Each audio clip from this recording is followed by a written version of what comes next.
आज आपण चर्चा करणार आहोत डॉक्टर जयसिंगराव पवार यांच्या शिवचरित्रापासून आम्ही काय शिकावे या पुस्तकावर. हो, आणि यातले काही निवडक लेख घेऊन आपण छत्रपती शिवाजी महाराजांच्या विचारांच्या मुळाशी जाण्याचा प्रयत्न करणार आहोत. अगदी. म्हणजे महाराजांची ओळख एक महान योद्धा म्हणून तर आहेच, पण आज आपण त्यांच्याकडे एक दृष्टा व्यवस्थापक, एक इनोव्हेटर आणि एक युगपुरुष म्हणून पाहणार आहोत. बरोबर, कारण लढाया आणि पराक्रम या पलीकडे जाऊन त्यांनी स्वराज्य नावाचं एक ऑपरेटिंग सिस्टम कसं तयार केलं हे समजून घेणं जास्त महत्वाचं आहे. चला तर मग या विचारांच्या सागरात डुबकी मारूया. सुरुवात करूया त्या संकल्पनेपासून जी महाराजांच्या स्वराज्याचा आत्मा होती, रयतेचा राजा. रयतीचा राजा ही फक्त एक उपाधी नाहीये, हे त्यांच्या संपूर्ण राज्यकारभाराचं सूत्र होतं. आणि हे समजून घ्यायचं असेल तर आपल्याला तेव्हाची परिस्थिती पाहावी लागेल. बरोबर, कारण आव्हान फक्त बाहेरच्या सत्तांचं नव्हतं. नाहीच, मुघल, आदिलशाही हे तर होतेच, पण खरं आव्हान तर आत होतं, अंतर्गत. म्हणजे तुम्ही वतनदारांबद्दल बोलतात, बरोबर? अगदी. देशमुख, देशपांडे, पाटील, ही सगळी मंडळी. हो. आणि पुस्तकात यावर खूप जोर दिलाय, कारण सर्वसामान्यांसाठी खरं तर तेच त्यांचे राजे होते. पिढ्यानपिढ्या एकाच भागावर त्यांचं वर्चस्व. सभासद बकरीत तर यांचं वर्णन खूपच भयावह आहे. इम्राजदार पैकी करी होऊन गावास होडे वाडे कोट बांधून दिवाणास भेटणे नाही. म्हणजे हे फक्त प्रशासकीय आव्हान नव्हतं, हे थेट स्वराज्याच्या सार्वभौमत्वालाच आव्हान होतं. हो ना. प्रत्येक गावात जर एक छोटा राजा बसला असेल तर एकसंध राज्याची कल्पनाच अशक्य आहे. मग यावर महाराजांनी काय केलं? कारण सरळ सैन्य वापरून त्यांना चिरडून टाकणं हा एक सोपा मार्ग होता. आणि अनेकांनी तोच मार्ग वापरला असता. पण इथेच महाराजांची दूरदृष्टी दिसते. त्यांनी फक्त बळाचा वापर नाही केला, मग त्यांनी ती संपूर्ण व्यवस्थाच बदलून टाकली. आधी या शिरजोर वतनदारांचे किल्ले वाडे पाडले, त्यांची सैन्यबळ काढून घेतली. हा होता पहिला धक्का. पण खरा बदल प्रशासकीय होता असं पुस्तकात म्हटलंय. तो कोणता? तर त्यांनी जमिनीची पुन्हा नव्याने मोजणी केली. अच्छा. जमिनीची प्रत कशी आहे, पीक कोणतं येऊ शकतं, यानुसार महसुलाचे दर ठरवले. आणि सगळ्यात महत्वाचं म्हणजे त्यांनी वतनदार नावाचा मध्यस्थ काढून टाकला. म्हणजे थेट सरकार आणि प्रजा. अगदी. महसूल गोळा करण्यासाठी थेट सरकारी अधिकारी नेमले. प्रजा आणि शासन यांच्यात थेट संबंध प्रस्थापित झाला. हे तर आजच्या भाषेत बोलायचं झालं तर डिस्रप्शन झालं. एका प्रस्थापित सिस्टमलाच त्यांनी मोडीत काढलं. नक्कीच. आणि याचा रयतेवर काय परिणाम झाला असेल विचार करा. आता त्यांना माहित होतं की सरकार किती महसूल घेणार आहे. वतनदारांच्या मनमानीला पूर्ण आळा बसला. आणि दुष्काळ किंवा आपत्तीच्या काळात सरकारकडून थेट मदत मिळण्याची सोय झाली असेल. बरोबर. आणि यातूनच रयतेच्या मनात पहिल्यांदा हे आपलं राज्य आहे ही भावना रुजली. स्वराज्य म्हणजे फक्त राजा बदलणं नाही, तर जगणं बदलणं आहे हा विश्वास निर्माण झाला. आणि हे फक्त कागदावर नव्हतं. पुस्तकात चिपळूणच्या छावणीतला जो प्रसंग दिला आहे तो हेच अधोरेखित करतो. हो, तो प्रसंग महाराजांची मानसिकता दाखवतो. लष्कर मोहिमेवर आहे, हजारो सैनिक आहेत. अशा वेळी आसपासच्या गावांमध्ये लूटमार होण्याची शक्यता असतेच. साहजिक आहे. पण महाराजांनी सैनिकांना अत्यंत कडक शब्दात ताकीद दिली. ते म्हणाले, कोणी रयतेच्या भाजीच्या देठालाही हात लावता कामा नये. इतकं स्पष्ट. इतकंच नाही, ते पुढे म्हणतात, तुम्ही जर रयतेला त्रास द्याल तर लोक म्हणतील की मोगल आले त्याहूनही तुम्ही वाईट, आणि मग लोकांचा तळतळाट लागेल. हा विचारच किती विलक्षण आहे. म्हणजे ते आपल्याच सैनिकांना शत्रूच्या सैन्यापेक्षा वेगळं वागायला सांगत आहेत. या एका वाक्याने त्यांनी स्वराज्याचं नैतिक अधिष्ठान स्पष्ट केलं. आणि याच नैतिक अधिष्ठानाचा एक भाग होता प्रजेचं बाह्य धोक्यांपासून संरक्षण.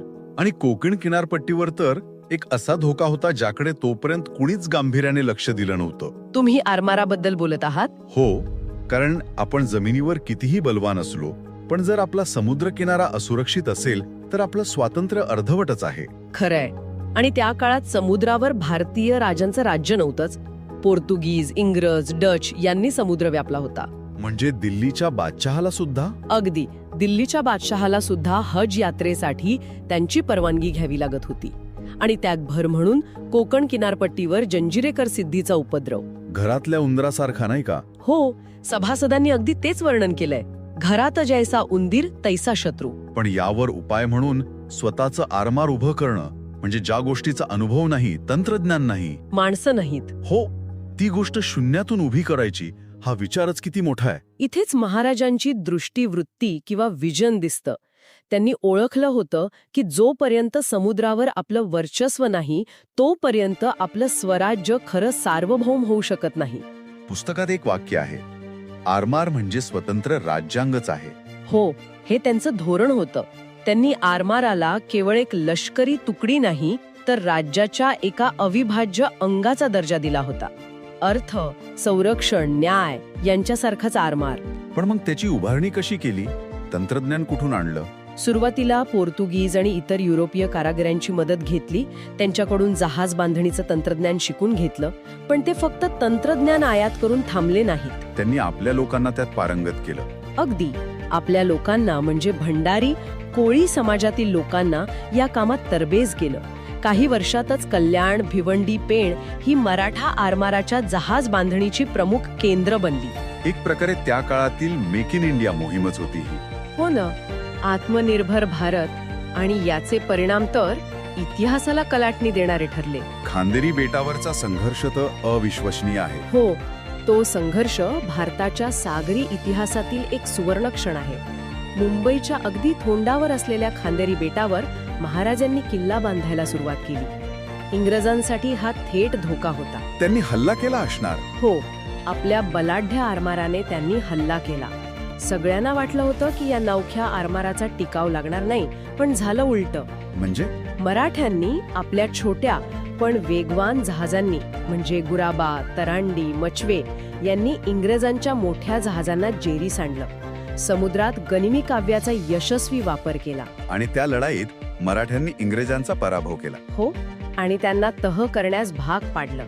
एका भारतीय सत्तेने एका युरोपीय सागरी महासत्तेला समुद्रात हरवण्याची ही कदाचित पहिलीच मोठी घटना होती. कमाल आहे.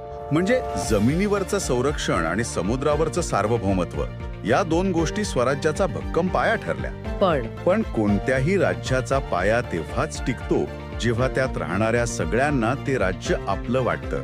आणि इथेच महाराजांचा सर्व धर्म समभावाचा मुद्दा येतो. हा खूप महत्वाचा प्रश्न आहे.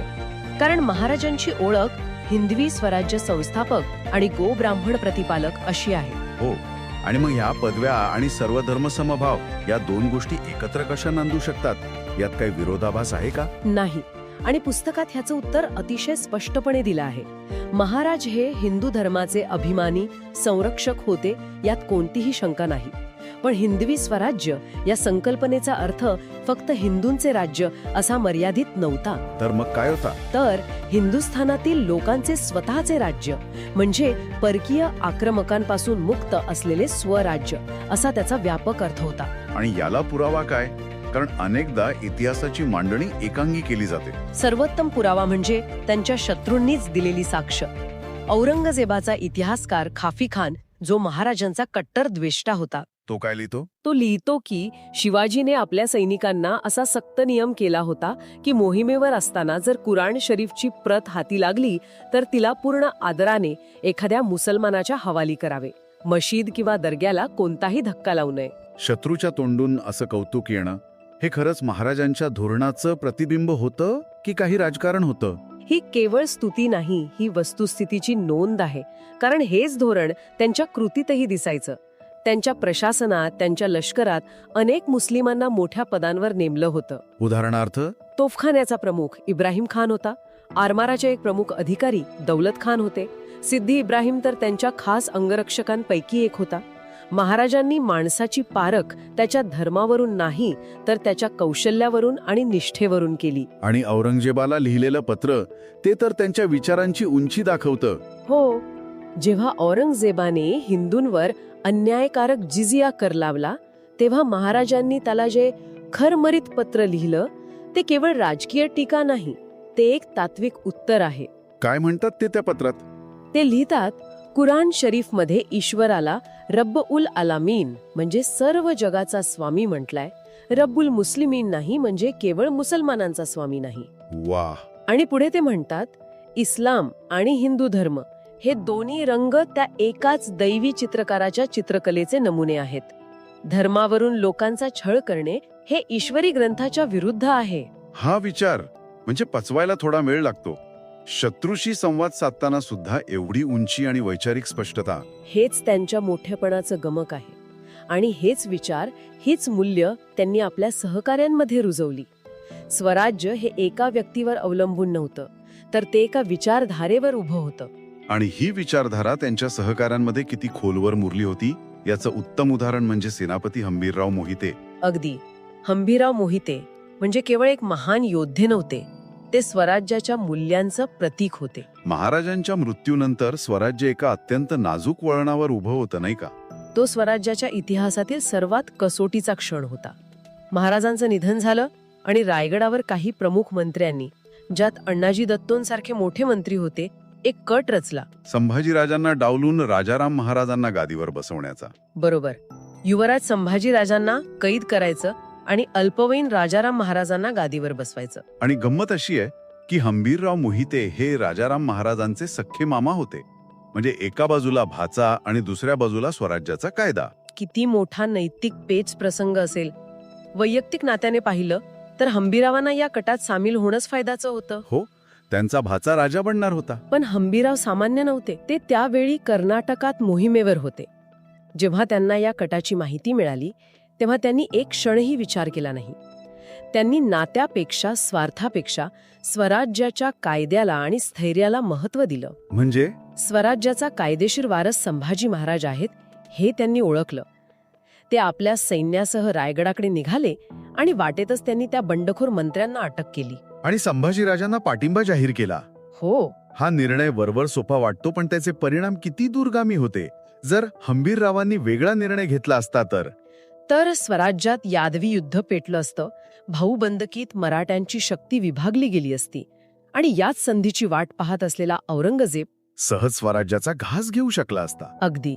हंबीररावांच्या एका निस्वार्थ आणि कायद्याला धरून घेतलेल्या निर्णयाने स्वराज्याला या सर्वात मोठ्या संकटातून वाचवलं. स्वराज्य ही संकल्पना व्यक्तीपेक्षा, नात्यापेक्षा मोठी होती. आणि म्हणूनच आपण सुरुवातीला म्हणालो की महाराजांनी एक ऑपरेटिंग सिस्टीम तयार केली. ही सिस्टीम मूल्यांवर चालत होती.